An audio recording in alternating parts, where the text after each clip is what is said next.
Hello, everybody, and welcome back to another severe weather update. As always, I'm your host, Rob, and this is going to be just a real quick, short video discussing some of the latest model updates that we've got and the latest news that we have from the Storm Prediction Center.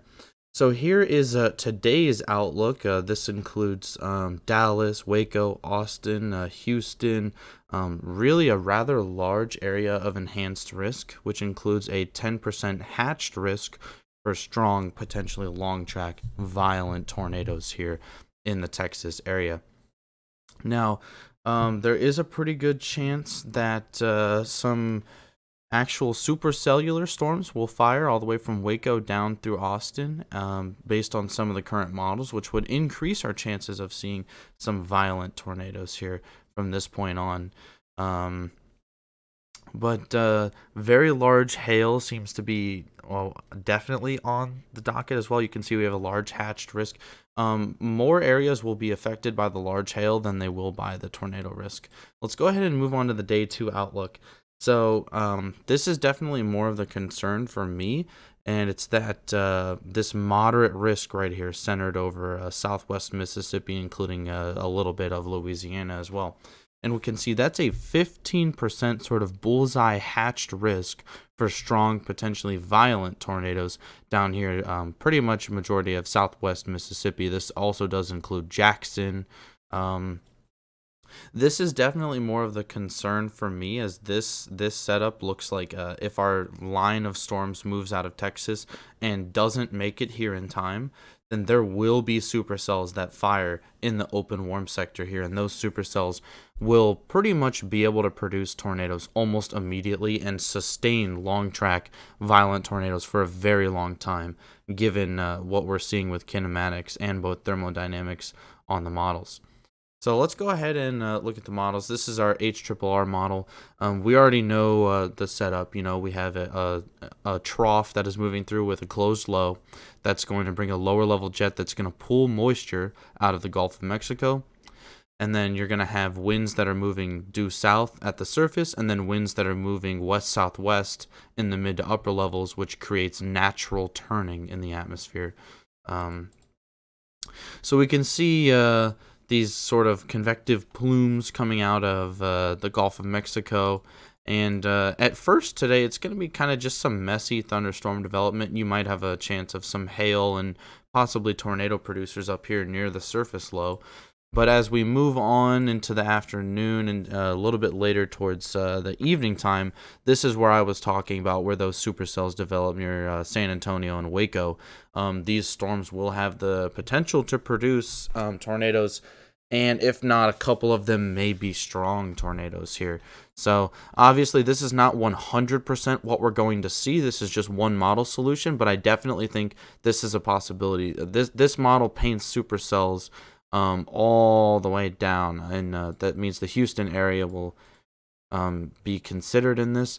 And one thing you notice is kind of the storms that fire more southerly don't really move a ton.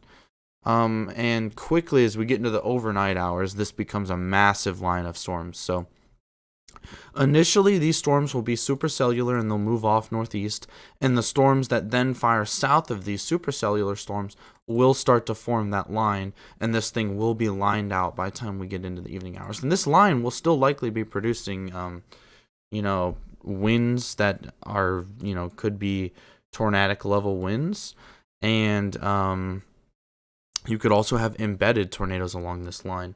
And as we move it into Mississippi here, this is going to be by right around noon. You can see another little pocket of like convective plumes coming up here through the Gulf of Mexico. This is our prefrontal confluence line, where you get these almost like a boundary ahead of this this line of storms. So you have this entire untapped warm sector ahead of this line, and these will likely be tornado producers almost within, like, immediately when these storms spawn. I mean, really, really strong storm relative helicity. You have got 1500 Cape. These storms are going to go up and probably produce tornadoes within a half hour of actually spawning. So this is near the Meridian, Mississippi area. And these things will track northeast towards Tuscaloosa, Montgomery, Birmingham, like into Alabama. And then we see closer to the line, again, some little bubblers popping up. And if we look on the next model run, these quickly become supercells, probably 3, 4, 5 supercells ahead of this line. And these storms would likely be capable of also producing some violent tornadoes. So any storms that fire out ahead of this front around noon, from about noon until let's say 6 p.m. probably, these storms will have the chance of producing long track, potentially violent tornadoes that could produce some catastrophic damage, especially these stronger cells here just south and east of the line. These cells will definitely have a much higher chance of producing some very violent tornadoes. Again, you can see this is a PDS tor, which means particularly dangerous situation. That would indicate a strong tornado risk. That doesn't mean that 100% we're going to get this confluence line.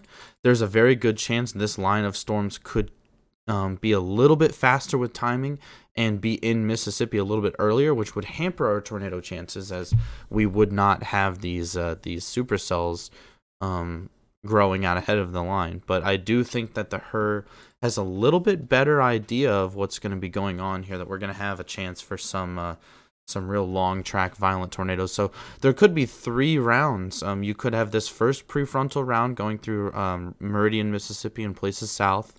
And then you would have another prefrontal band also tracking through Meridian and places south. And then you would have the entire convective line, the QLCS, behind that, which could also produce tornadoes. So that's about all I have for you guys. As we get into the overnight hours, these storms should rapidly diminish in their tornado potential, as again it becomes very messy. So yeah, thank you guys so much for watching. I appreciate everybody that comes in here, and if you enjoy getting severe weather updates like this one, although this one was brief and just a quick explanation of what the latest models are showing.